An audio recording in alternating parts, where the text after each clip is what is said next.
देखिए question number 1 है, section A है और पेपर कोड 346 BX है। सेक्शन ए में पहला क्वेश्चन का डी पार्ट है, अंगा पार्ट है, ठीक है।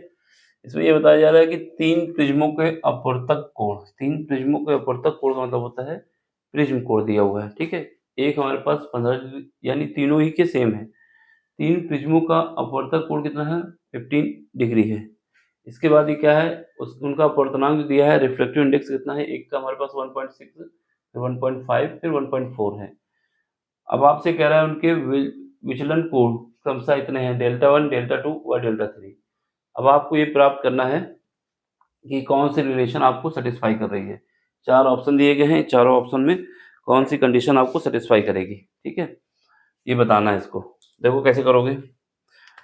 देखो बात ये है ना, यहाँ पर सोल्यूशन में देखो हमारे पास क्या है, कितना एंगल दिया है, एंगल ए जो दिया है वो 15 डिग्री दिया है। कितना दिया है? 15 डिग्री।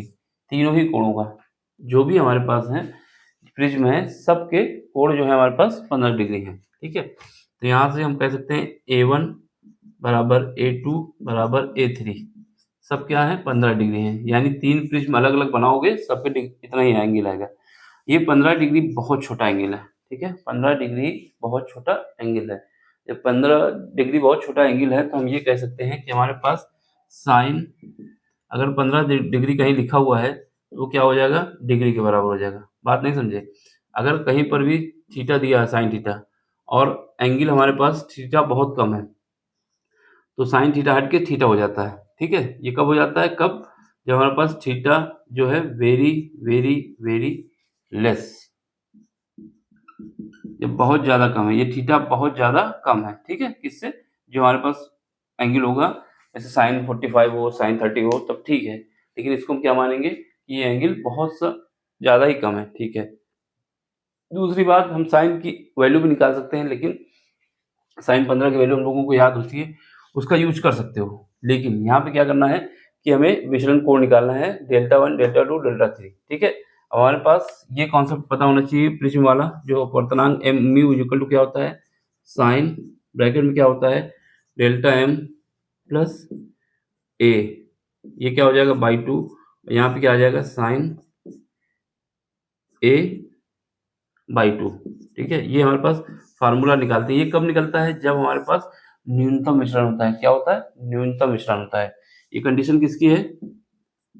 न्यूनतम विचलन की, न्यूनतम विचलन की कंडीशन है, ठीक है। अब अगर आप यहाँ पे दिमाग लगाते हैं, क्या दिमाग लगाते हैं कि हम क्या करें कि साइन 15 की वैल्यू हमें याद होती है, उसको रख दो, फिर नहीं लगा पाओगे ये कंडीशन, क्योंकि न्यूनतम विचलन के लिए ये तभी लग सकता है जब ये हमारा फार्मूला तभी लग सकता है जब हमारा न्यूनतम विचलन हो, ठीक है। तो ऐसे लगाना होगा आपको। तो ये बता देंगे कि साइन थीटा जो है थीटा हो गया, क्यों हो गया है? क्योंकि हमारे पास एंगल बहुत कम है, ठीक है। तो यहाँ से जहाँ साइन लिखा है वहाँ पर हम थीटा लिख सकते हैं, यानी 15 डिग्री लिख सकते हैं। इसको हम रिप्लेस कर सकते हैं, क्या रिप्लेस कर सकते हैं? म्यू इक्वल टू, साइन को हटा दो यहाँ पर से भी क्योंकि छोटा एंगल है, डेल्टा m प्लस a, ये आ जाएगा बाई 2, नीचे क्या आ जाएगा? a by 2। साइन हटा दिया। कैसे हटाया? कि अगर थीटा हमारा बहुत कम होता है तो साइन थीटा को थीटा लिखा जा सकता है। तो यहाँ से ये कट जाएगा, हमारे पास क्या बचेगा? Delta m plus a divide by a। इसको हम ऐसे भी लिख सकते हैं, delta m by a plus a, 1 बचेगा ना, ये जब अलग अलग करेंगे। अब यहाँ से आओ, इसको हम इसको अरेंज कर लें तो म्यू माइनस 1, ठीक है। Mu minus 1 is equal to क्या आ जाएगा? Delta m by a। अब इसको फर्दर लिखना चाहें तो हम लिख सकते हैं delta m is equal to हमारे पास आ जाएगा a और म्यू 1। एक कंडीशन हमने बना ली है, ये कंडीशन हमने बना ली है। अब हमें तीनों के लिए निकाल देना है। डेल्टा m 1 लिख सकता हूँ, या फिर डेल्टा 1 दिया है तो डेल्टा 1 ही लिख दो, ठीक है। डेल्टा 1 पहले केस में। अब यहाँ पे ये तो हमारा चेंज होने वाला नहीं है, एंगल कितना है? 15 डिग्री है, इसको ऐसे ही लिखो। और म्यू कितना है? म्यू हमारे पास पहले वाले के लिए 1.6 है, माइनस का 1 है, ठीक है। इसको जब सॉल्व करेंगे कितना आ जाएगा?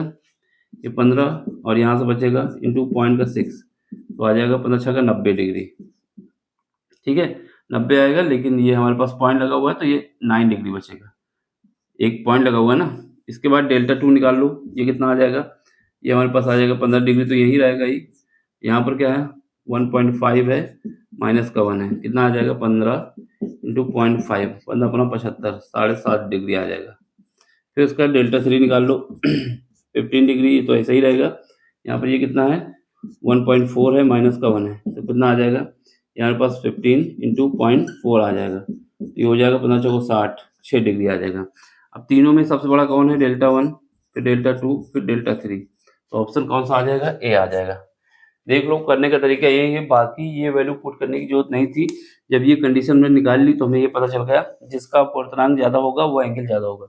तीनों में अपवर्तनांक किसका इसका ज़्यादा है फिर किसका इसका है फिर इसका, तो ऑप्शन लगा सकते थे। ठीक है, देख लो समझ लो, कहीं पर भी डाउट हो रहा हो तो पूछें। फिर मिलते हैं अगले लेक्चर में अगले कॉन्सेप्ट के साथ। Thank you for watching, bye, take care.